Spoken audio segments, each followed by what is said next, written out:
Morning, everybody. Thanks for those that have signed in and joined us. As hopefully you know, I'm Dan from RiverView Portfolio. Joined this morning with Nikki from Confident Cashflow. So thanks for being with us today, Nikki. Hi, thanks for having me. Great to have you along. Obviously, many of you have already spotted the chat box that you can see just to the side of the screen. If you could just say hi, I can see a few of you have done it already. Just to let you know, let us know that you're here. Obviously, what we'll be doing today is Nikki's got her presentation, which I think I've seen before. I know adds a lot of value to clients and thought process, especially when, let's say, cash flow, giving credit to clients and different things like that are in mind. So really looking forward to today. I'm going to hand over to Nikki to go through that. The chat box, if you've got questions and things that come up as we go through it, please feel free to drop those questions in there.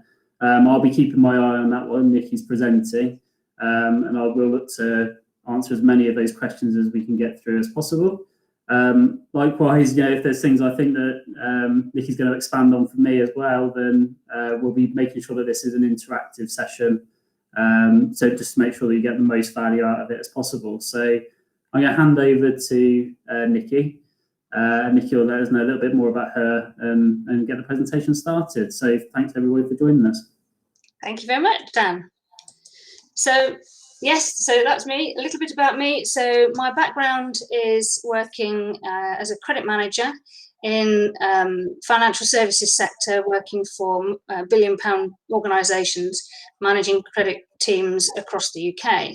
And I decided about 4 years ago that actually I wanted to bring some of that knowledge and those processes and skills into the small business arena, because I was finding that I was having lots of conversations with people who really could use a little bit more support and a bit more structure around how they manage trade credit.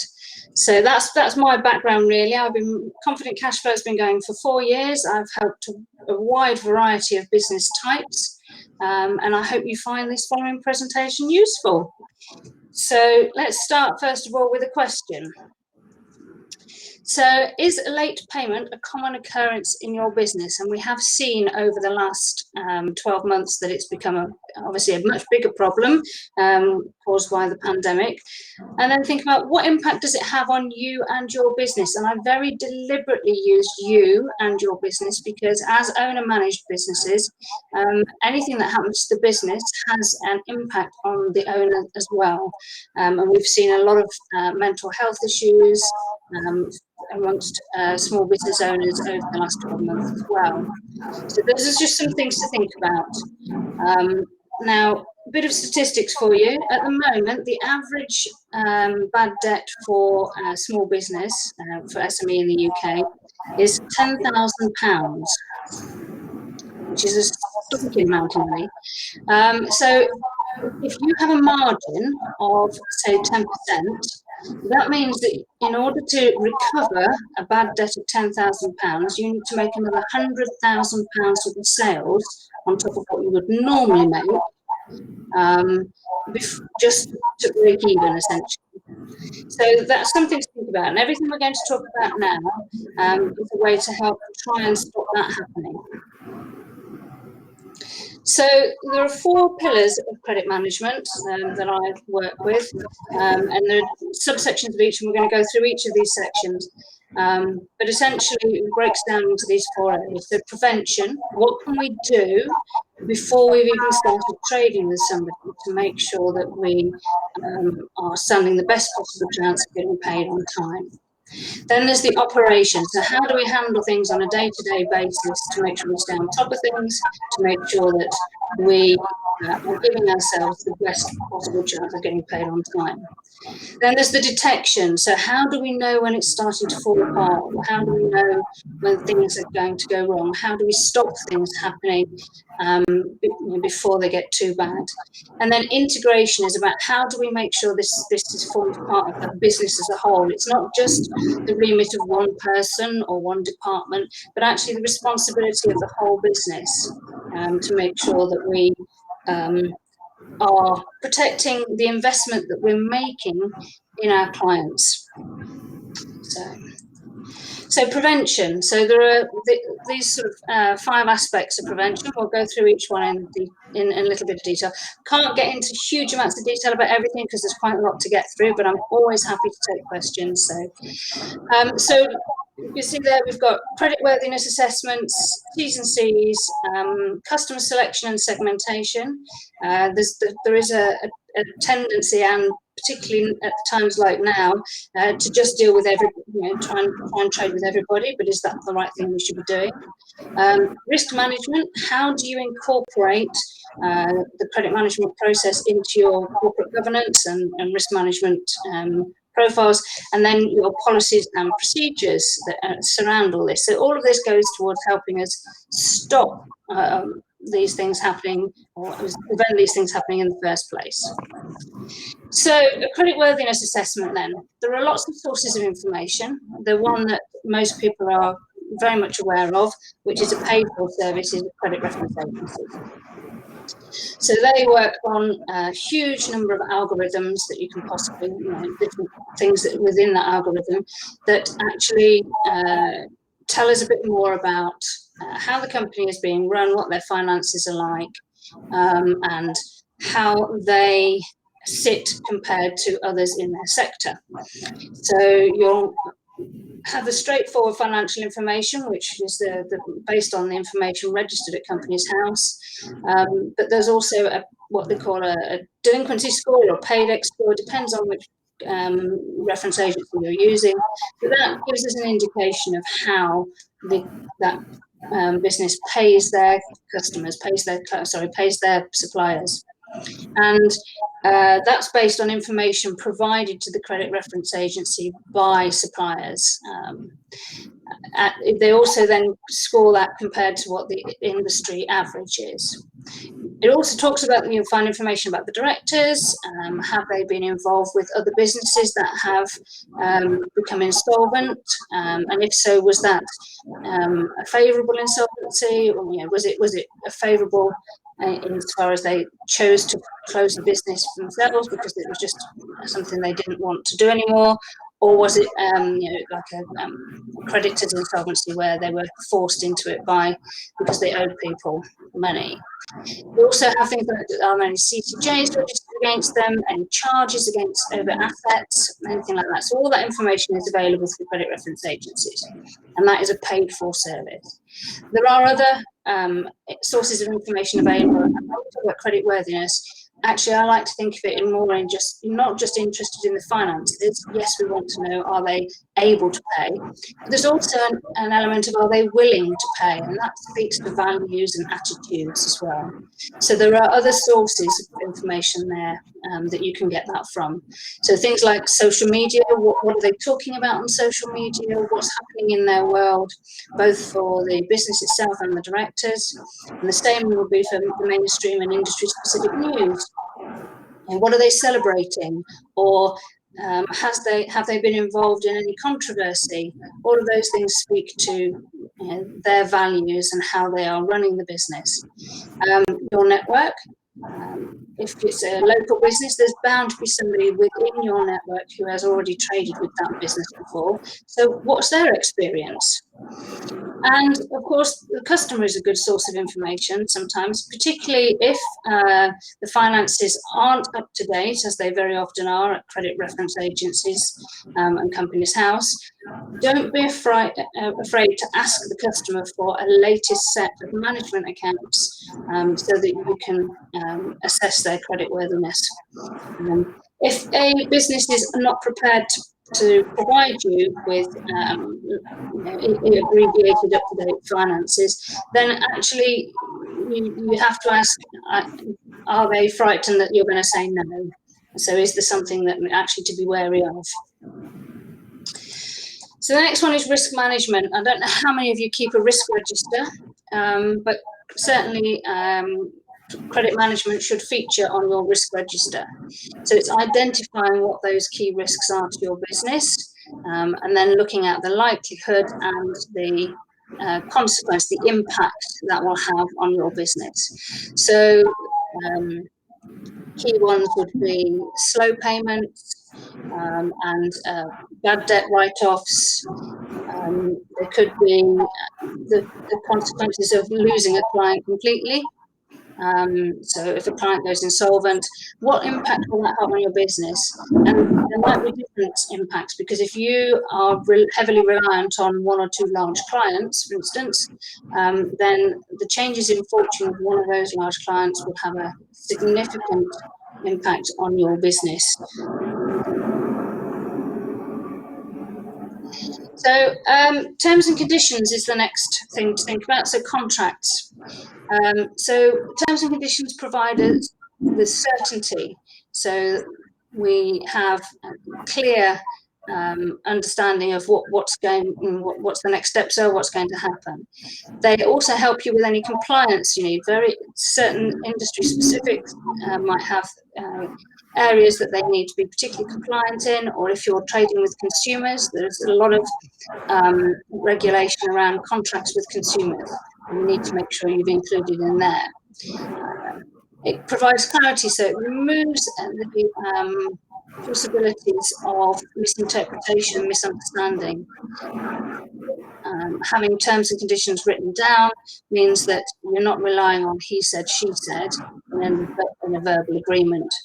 And also it can give confidence. I've experienced feedback from clients who've said that by having terms and conditions written down, actually their clients felt more comfortable with them, more confident, that they were professional and trustworthy. So that really does make a big difference. And one of the things that I want to highlight is that we're going to just talk next about customer segmentation. Doesn't have to be the same terms for every single client. It's finding out what terms you need to put in place to be able to say yes. So this moves on to the one size does not fit all. Nikki, just one thing on your terms and conditions. I know it's a question that comes up quite a bit. Is obviously where people then make changes to their terms and conditions. How do you find the best way is to sort of roll that out and make sure customers understand why those sorts of things are happening and the changes and get those signed up to? Right. So so interesting. If you want to change your terms, you can't impose any changes on terms on a client unless they agree to those, if you're already in a contract with them. Mm-hmm. So the best way is you should communicate the specific changes that you're making and give them a notice period for which they can then say, yes, I accept, or you say that by continuing to trade with us, you are accepting these new terms. And that gives them a period where they can come back to you and say, no, I don't agree, or they can make alternative arrangements. You can have a negotiation. But really, neither you nor your clients or customers can change the terms mid-contract without the approval of the other party. Excellent. Okay. So we're talking here about customer segmentation now. So and we're talking, so segmenting your customers by risk is a good way to make sure that you can have individualized, so processes, terms, and monitoring for different levels of risk of customer. And the risk is generally associated with how much they're buying from you compared to how stable they are financially, amongst other things. So a customer that is only buying sort of £100 a month from you might not seem such a bigger risk as somebody who might be buying £20,000 a month from you. But if the £100 a month client is that actually constitutes a significant proportion of their buying power, then they might be a higher risk actually than the person buying £20,000. So it's about understanding the individual risk of each customer and putting them, categorizing them, if you like, risk levels, either red, amber, green, 1, 2, 3, A, B, C, however you choose to do it.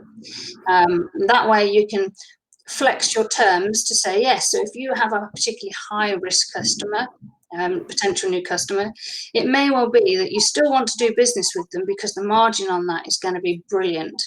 But what you really need to do is make sure that you're going to get paid. So you might opt for saying actually payment up front. You might opt for saying stage payments. Or you might say you want to break an order down into smaller chunks to make it so that your exposure at any given point in time is less. It's about finding ways to say yes. Sometimes people think of credit management as sales prevention, but it really is about using all the information you've got available to try to say yes. And then you can have different processes for each risk category. So you can have different prioritizations on your credit control. You can have different reporting requirements for each of them. And we'll look a bit later on, different sort of monitoring and detection triggers for them as well. And the final thing is about credit policies and procedures, the final thing in prevention. So the policies and procedures are really important in establishing some consistency within the business.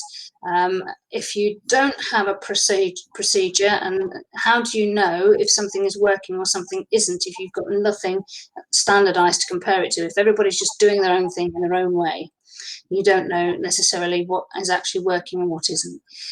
Now, with all policies and procedures, there should be somebody who has control and ownership of that policy.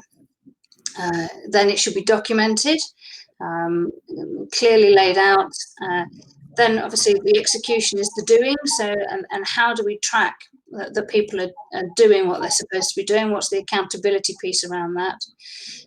So that falls into the monitoring side of things. We monitor that. And then, as our businesses evolve, so our processes need to evolve. We also might find that we've been doing something a particular way, and actually it's not always the most efficient. Now, sometimes it takes somebody new coming into the business who brings some experience from another field with them, or it could just be that by having it written down and then trying to work to the written procedures, you realise that actually it's a bit clunky and doesn't work and could be better. So there's that a section of optimization. So it's a continuous process of review. So the credit policy document has the high-level information, and the procedures will be the detailed activity that helps to underpin that risk management piece. Okay, so we're moving on to operations. Did anybody have any questions about prevention?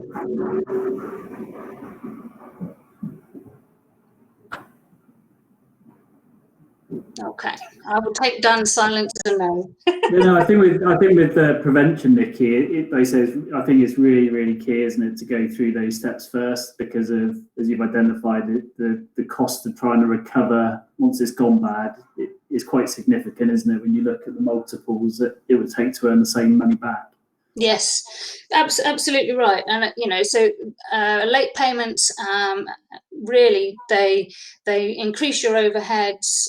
They reduce the opportunities that you have. So there's an opportunity cost to all late payments, because if the money's not in your bank account, you can't be doing other things with it. Whether that's developing new services, buying in stock, whatever it is you want to do with it.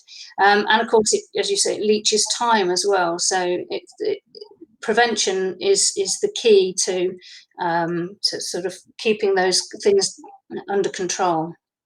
I think one of the key things you mentioned in there, Nikki, which I know because we've got shared experience of it, is with regards to the referencing agencies. So you mentioned obviously about doing that on your customers. Mm-hmm. Sometimes there's value in doing it on yourself, isn't there? Like to check to make sure that your record hasn't been affected by something you haven't done.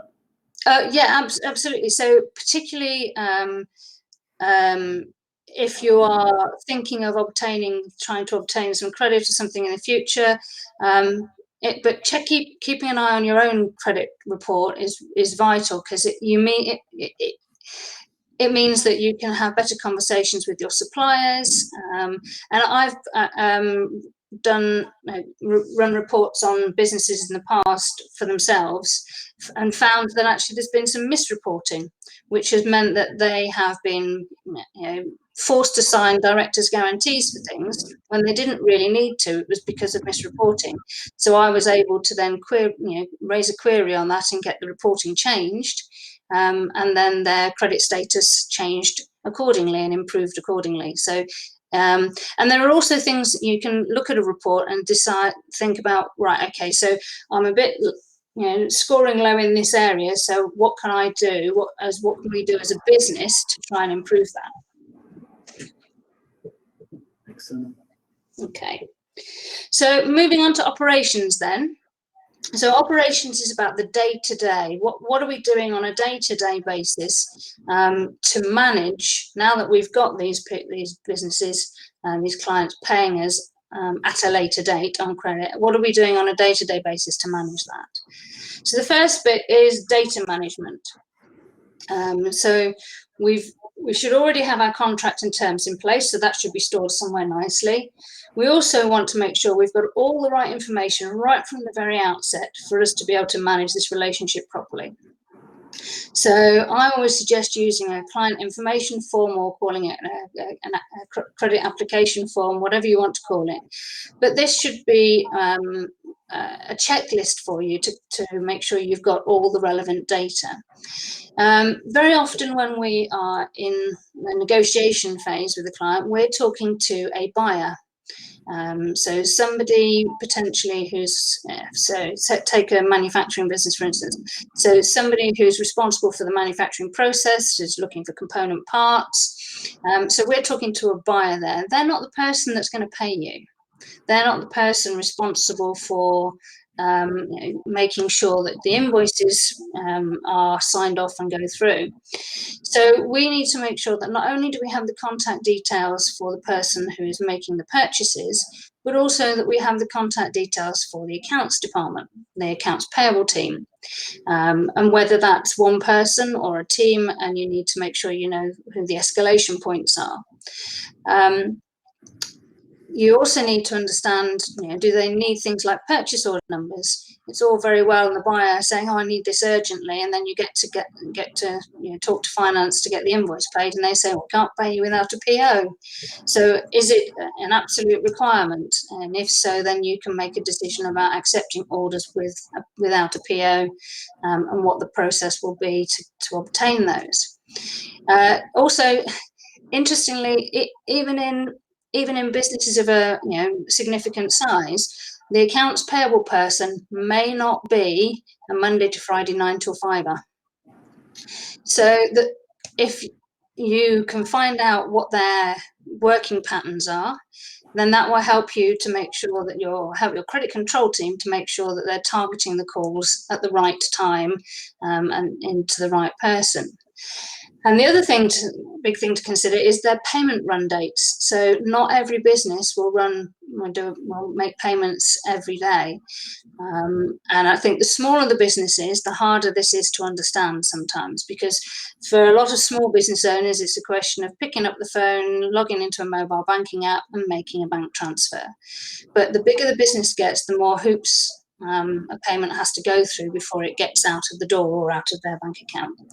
So do they run payment runs once a week, couple of times a month, or is it month end only?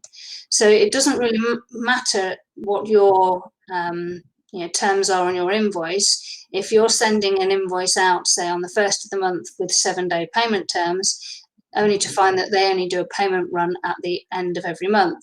So your invoices are always going to be late. So you need to make that decision as to whether you can live with that, whether you need to change your invoicing cycle, or whether you need to have additional conversations with that client.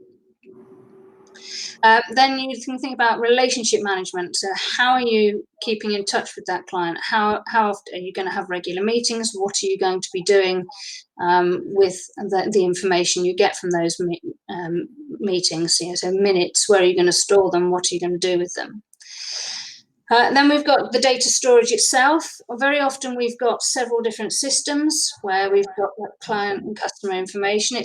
And this goes hand in hand with the other one. How do we keep that up to date?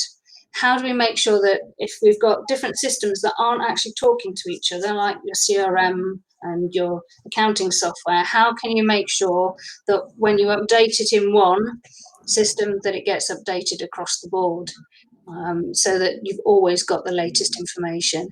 And we need to make sure we're updating it constantly. So because the staff in businesses change, the information that we hold on their products and services might change.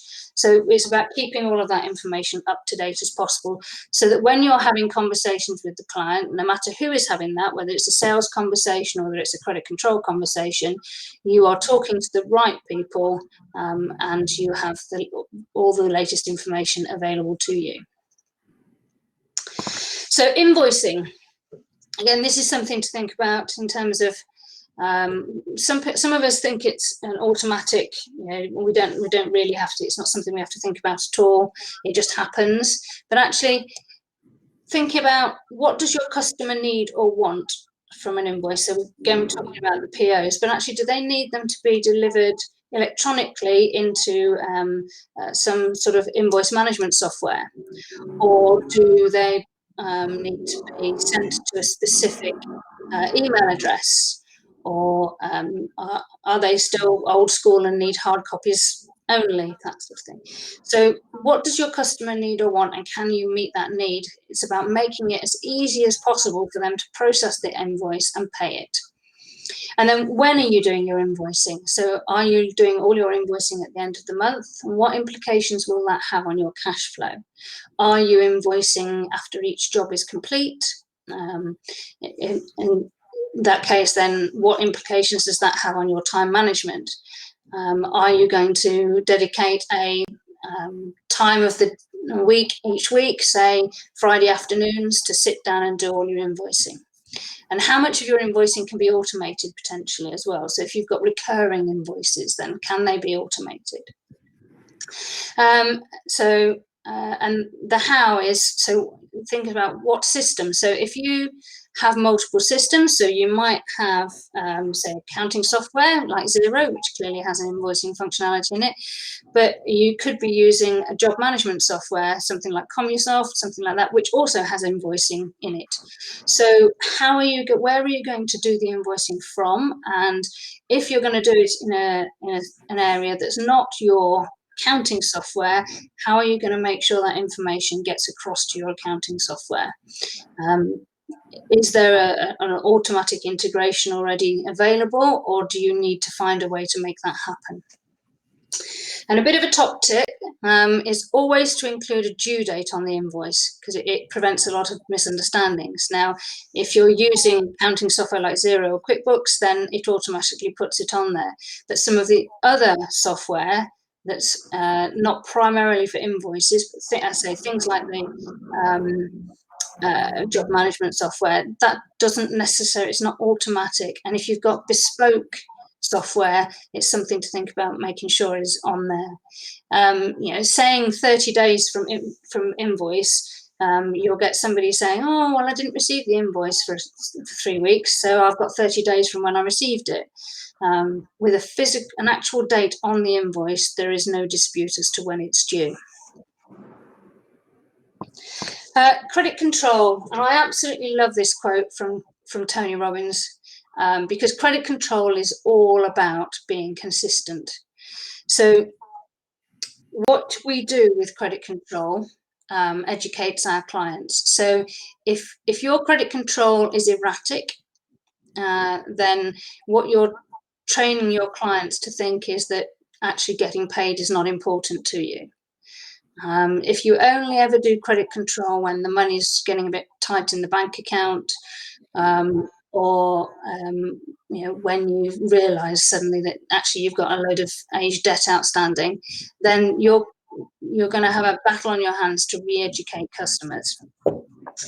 And if credit control is being done by somebody who has lots of other responsibilities, and it can often be part of a general admin role, how much of a priority is it being given? So how consistently is it being done? It's not everybody's cup of tea picking up the phone and talking to people, and that's one of the other things that I always say about credit control, is that the first port of call should be a phone call. You should always try the phone first. Eventually you'll discover which is the best way to get a response out of particular clients. Some it will be phone, some will be will be email. I've even found for some, I've done work with for things like farmers, they prefer a text message because when they're out in the field, they can't really do a great deal. So the text message is a good physical reminder for them. So, and finally, what to do if you don't get paid. So there are a number of actions that you can take if you don't get paid. The first one is stop supply. So don't let the debt build up, basically. So stop supplying them with anything until they bring the account up to date. For business debts, you have a statutory right to charge interest under the Late Payment of Commercial Debts Act. If it's in your terms, you can also charge interest to consumers, but it has to be in your terms if you're going to do that. And you can start charging interest from the day it goes overdue. You could refer it to a debt collection agency, where they would have a no-win, no-fee potentially. They will take a chunk of money, somewhere between 20 and 25% of the debt. In some agencies, they will try and get that out of the client. Others, they will take it off what they pay you once they've collected it in. There's legal action, and the balance now that you can take to the small claims court or money claims online is gone up to £10,000. So it's not insubstantial amounts that you can put through the money claims online service yourself. There are implications. Clearly, there's costs involved, and there is legislation to follow, particularly if that debt is with a consumer.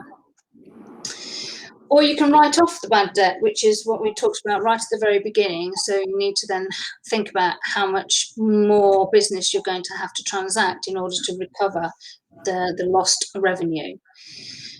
All of these things, there are three things to consider when choosing which of these to do. So one of them is the cost. So what is the cost to you of taking that course of action? The impact on the bottom line. So this is the idea of how much more business you will need to transact to recover that, and also the relationship with the business. Are you in a position to come down heavy on them, or is if you lose that client, is that your business done for because it's your one big client? So there's lots of different things to consider. What I will say is don't do nothing. You must do one of these, even if it's the stop supply, just so that the debt doesn't build up while they catch up. In terms of consideration then, Nikki, I think one thing that you often hear a lot of, and I've heard a lot of over time I've been doing this, is the clients, it's the principle. So they sometimes take out, it becomes an emotional thing then, doesn't it, in terms of that decision making sometimes around what they should be doing? Yes, I think for owner managed businesses, it really is a difficult thing because it's very hard not to think of it as your money. It's the business's money, but it's really difficult not to think of it as your money. And so there is definitely an emotional side to it. And as I said right at the very beginning, for business owners, late payment can be an incredibly stressful issue and have an impact on mental health. Yeah. So it's a good idea to try and take a step back and get somebody else to talk through with you what the next steps could be, just to try and take some of that emotion out of it. Yeah, like I said, it is very difficult to separate the two, isn't it? The owner managed businesses, it's one and the same thing. It's the reliance on the income from your business, isn't it? So yeah, that's right. So we go back to why we didn't ask for payment in the first place promptly, because we didn't want to upset the client and didn't want to damage the relationship. But I think the thing to remember is that it's your money, and the client didn't go into this expecting to get it for free. Mm-hmm.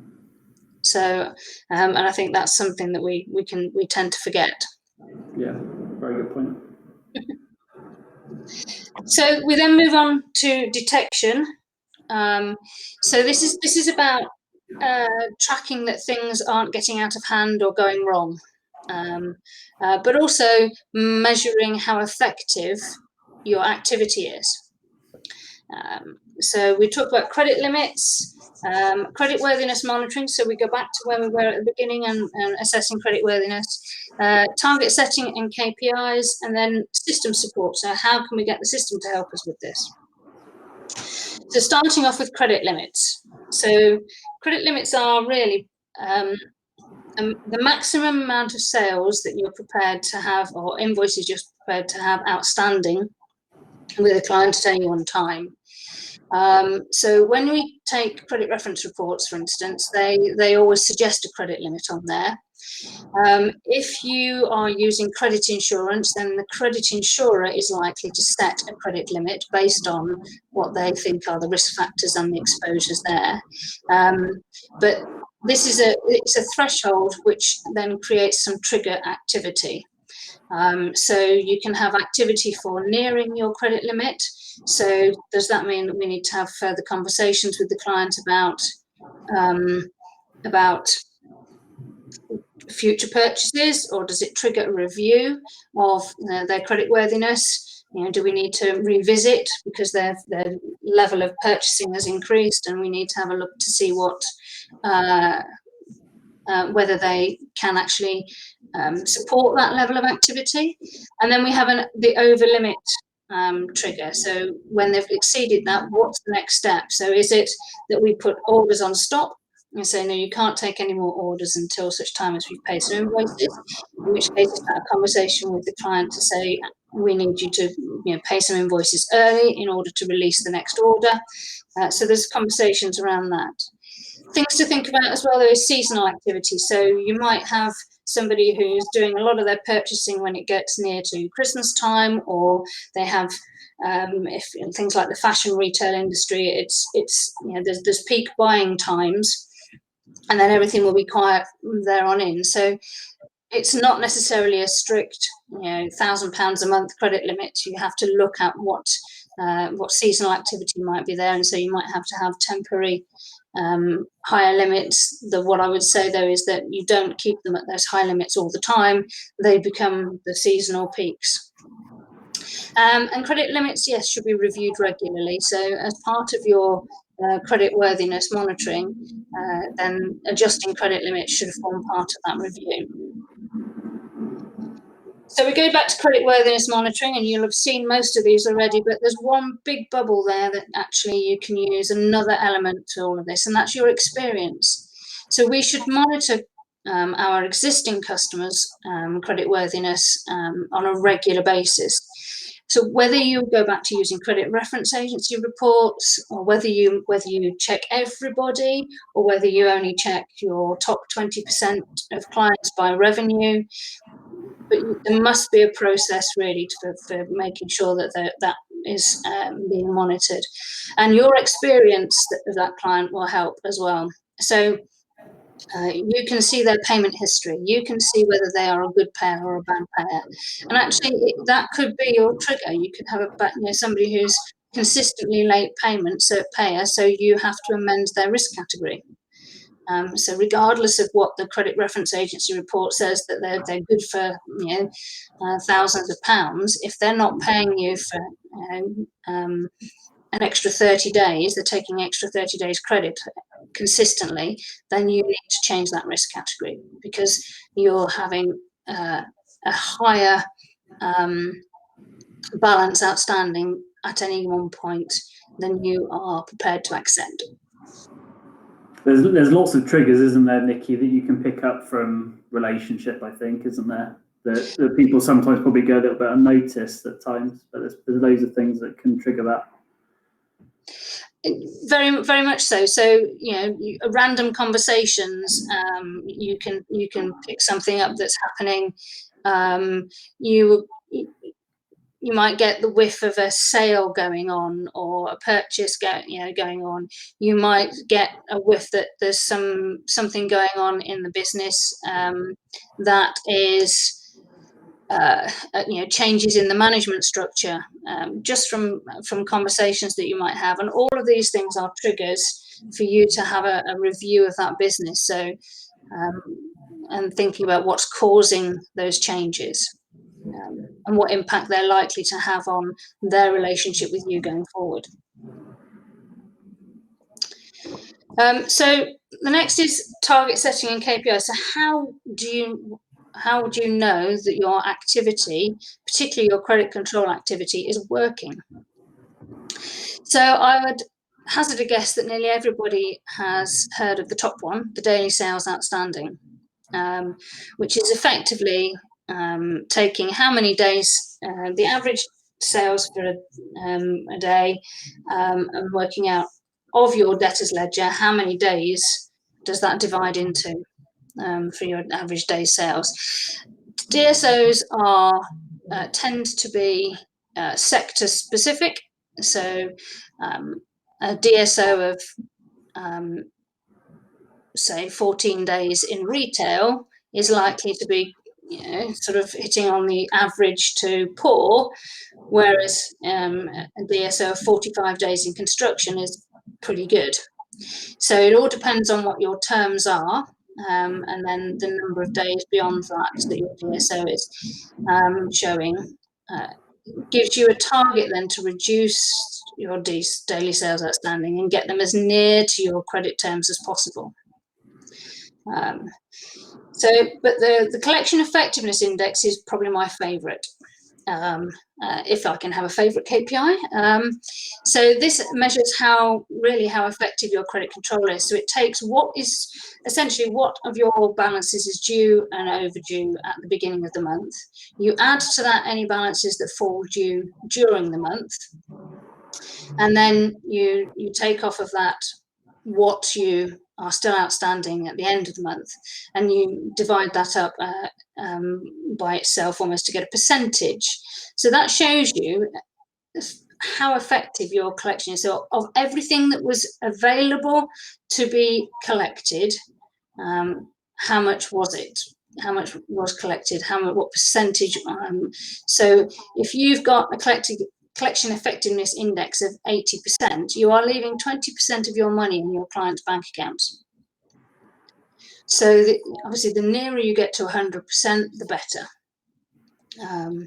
And there will be other factors that affect that. But really, that's the target. 100% is the target.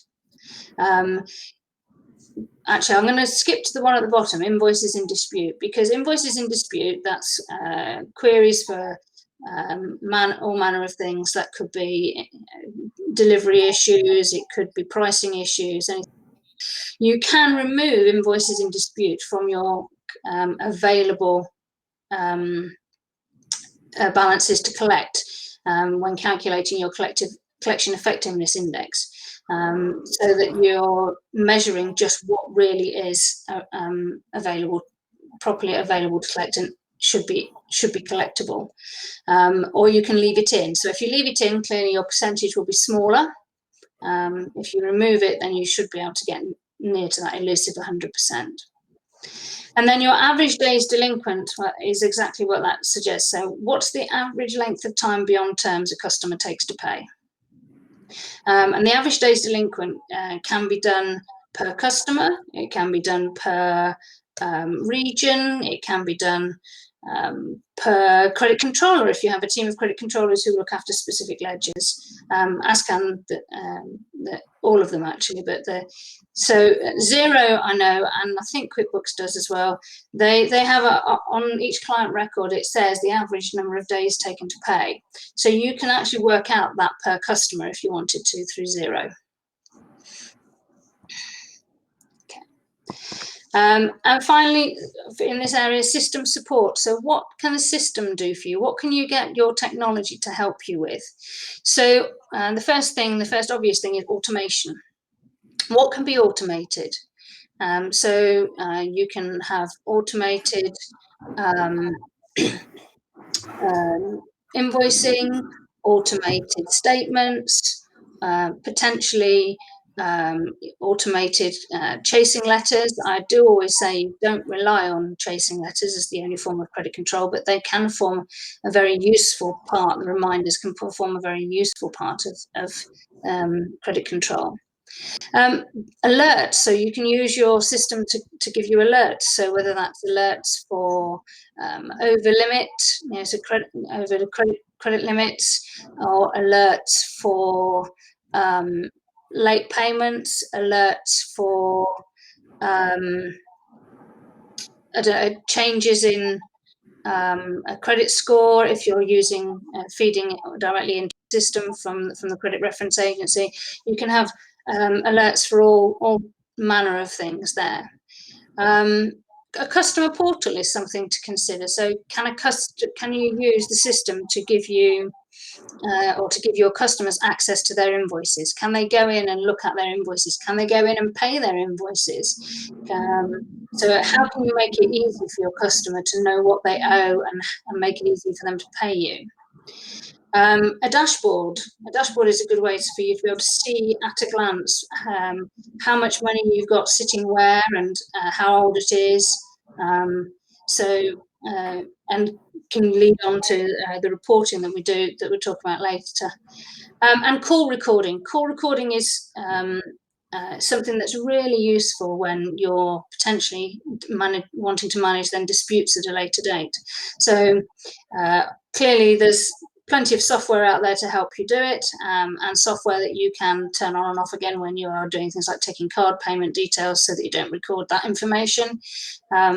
But call recording is a very useful tool, particularly when you end up with disputes over when people have said they're going to pay and then they said, no, I never said that. So yeah, lots that your system can be doing for you. So the final section then is integration. So how do we get this embedded in the business? Credit management and managing this late payments is not just the purview of one or two people, but it is the responsibility of the entire business. So we look at roles and responsibilities, reporting, dispute management, and credit and sales. So how credit touches on all areas of the business. So roles and responsibilities, it's really important that we have a clear organisational structure. So where does the responsibility for credit sit?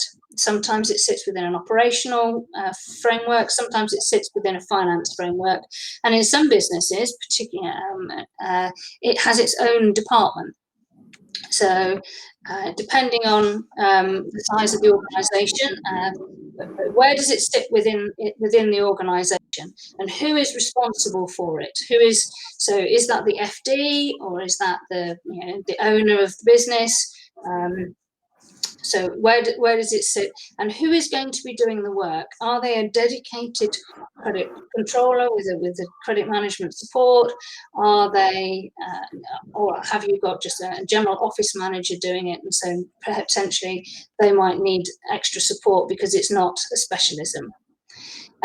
And then making sure that everybody understands what their part is to play, what's in the job descriptions. So obviously more detailed job descriptions for those who are directly doing credit-facing roles, but even in things like the sales teams' job descriptions, what is their support role in helping get payment in? So it's an underutilized resource really, because the sales teams hate doing it. Because they feel that it interferes with their relationship and their ability to sell more to those clients. But actually, they've already got a fairly good relationship, and they should be able to just say, in a very friendly way, come on, mate, do us a favour, nudge your accounts team, let's get this sorted. Even if they play it off against each other a little bit and saying, come on, get my accounts team off my back. But it's certainly something that can be used very well. And one of the other ways of incentivizing sales teams actually is, instead of paying them commission on sales, you pay them commission on sales that have been paid for. So and then you've got interdepartmental collaboration. So this is what we're talking about. So there's other areas of the business as well. So you'll have not just the credit control, but other parts of finance. You'll have potentially areas such as HR and other departments that you need to consider as part and parcel of the whole team. So reporting. So reporting is really straight. So what are you going to report on? So how are you and the reporting isn't just limited to the KPIs we talked about for credit control, but it could be how many new clients have we onboarded, how many did we decline, how many insolvencies have we had, what sort of bad debt have we had. So there's all manner of what to report. So what are the key things that you need to be thinking about and you need for decision making? And then what format is that reporting going to take? So is this going to be a document that's circulated out every month, or is it going to be a presentation to the board? How is that going to work? What's the format for the reporting? And who's responsible for creating that report? So whose job is it to collate all that information and pull it together and potentially present it? And what is the distribution for that reporting? So who's it going to? Is it a presentation to the board? Is it an email to all heads of department? Is it something that actually everybody in the business gets to see so they can see how well the business is doing? So all of those sorts of things to consider. Dispute management. So disputes are one of the biggest causes of invoice delays, in payment delays. And there's a lot that can be done with dispute management, but the minute a customer suggests that there is some query over the invoice, it needs to start going through a process. So we need to have that process documented so that we understand the various steps it has to go through.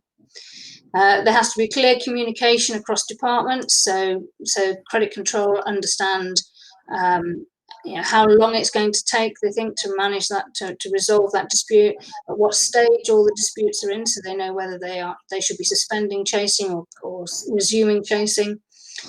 And then the resolution process. So how do we notify of resolution? How do we then notify that out to the client and to the departments? How do we report on what type of disputes we've got? How much is in dispute? And are we seeing any consistency? So are we seeing lots of pricing disputes, and does that lead us to believe that something's going wrong in our pricing tables in the system? Are we seeing lots of disputes regarding damages for delivery? So does that mean we have a particular issue with a carrier that we need to resolve? So what are the lessons we can learn from the disputes that we've been having to manage? All of those things lead to delays in payment. And the final one for me is quite a biggie for me. So I've spent years being told that credit management is sales prevention, and I battle against that. I've been battling against that for years and years and years. But I would argue that actually using credit data and credit management skills and framework helps to unlock more sales. So when the sales team are prospecting, when they are looking at who to sell to, there's always that adage that you can, it's cheaper, it's more cost effective to sell more to existing customers than it is to find new customers. And that's so true, but it can be a bit dangerous as well if we just try and sell more to all of our customers. The credit team can help target which of those customers are likely to be able to afford more and therefore be a safer sale. And the same goes with prospecting. So if you're looking at, if you get the credit team involved in looking at the sales pipeline, they will be able to highlight where the sales guys should be spending their time, which clients, prospects are the better bet, which ones are more likely to have the means to pay, so are more likely to be interested. So there's a lot that you can do by using that data and using that credit management process as part of the sales pipeline process. in one of my old jobs, I used to be part of a triage team, which was always done for large prospects. And the credit team can also help with things like what terms might be best suited for that particular client. So that helps when you're negotiating with a client. So if you already know what terms you are able to offer very early on in the process, that really adds to your arsenal of tools, tips, and tricks to try and onboard that client. So don't underestimate the power of the credit team when helping sales to make more sales. Okay, so that's it. That's a bit of a whistle-stop tour through the process of credit management. But do we have any questions? I think with that, Nikki, that final point is about getting the right customer and the integration across all of aspects of your business, regardless of whether you're a sole proprietor or have got a larger team to pull together towards that, isn't it? Yes, yeah, most definitely. It's an amazing. So we do have a tendency to want to try and sell to everybody, but not everybody is going to be able to afford what we've got or be able to, or want to pay for it. So using that credit information is really useful. And do you find that again, that sort of changes as a business evolves in terms of their growth and so on? It's often a characteristic that I see where that mentality shift comes sometimes a little bit later in terms of not saying yes to everybody, I guess. Yeah, that's right. So once a business is sort of a little bit more established and is starting to go through a really sort of targeted growth phase, often coincides with things like taking on some sort of business advice or consultant, or when you've got that ambitious growth level, but you have more idea that you need a bit of structure behind that growth rather than it just being throwing stuff against a wall and seeing what sticks. Yeah, definitely. And would you say that obviously automation's been a big development really over more recent years in terms of how this all ties together? Most definitely. I think there is a danger of too much automation, I think, because you certainly for things like credit control, you still need a human touch. You need to talk to people to build relationships and understand that side of things. But there is so much more that you can do. I didn't touch on it here, but even AI can help with a lot of stuff as well. And I'm only just really starting to get to grips with what AI can do for credit management. So, but yes, it's continually evolving. Yeah, I do think, as you say, you just can't beat for this aspect of picking up the phone sometimes, can you? No. I said that relationship driven, it stops any miscommunication, which can happen through other means of comms, can't it? So. Yes, most definitely. So the written word, the tone of the written word is interpreted by the reader depending on what their mood is, whereas you can interpret tone of voice much more easily.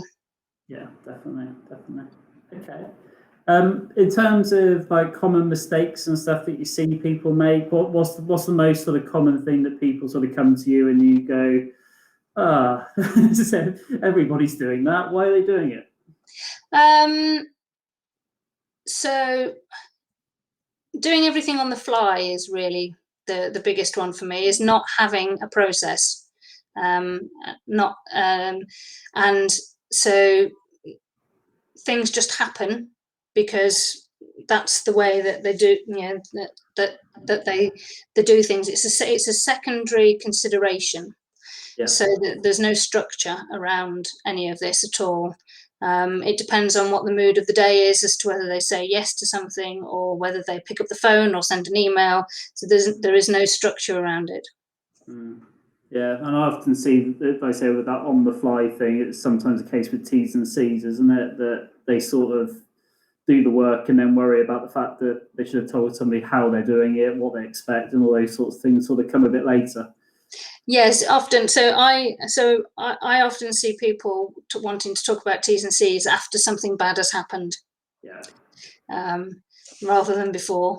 Yeah, which is too late, isn't it? By that point, really, to do anything properly. Yeah. Yeah.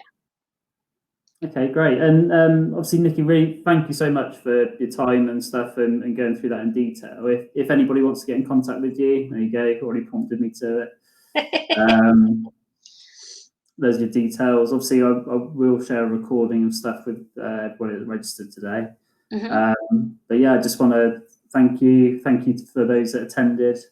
For those that attended, as I sort of mentioned in the emails and stuff that we've put out, please do get in touch with Nikki if there are specifics in here that you think are relevant to your business, or you know people that may be affected by these types of things that could do with a little bit of support. Likewise, from our perspective, there's lots of this that ties in with stuff that we do, and making sure monitoring this and you know, once you've got these systems in place to make sure that they're working effectively. And if there are any other topics that you want us to cover off, as I've mentioned many times, these webinars are sort of new things for us that we're trying. We've had some really good feedback from people so far on the ones that we've done. But if there's anything else that you want to see, anybody else that you want us to cover off, any detail and so on, we'll be pleased to take that feedback and see what we can schedule in over the next year. So thanks again, Nikki. Thanks again, everybody that attended, and we're going to sign off at this point. All right. Thank you. Bye-bye.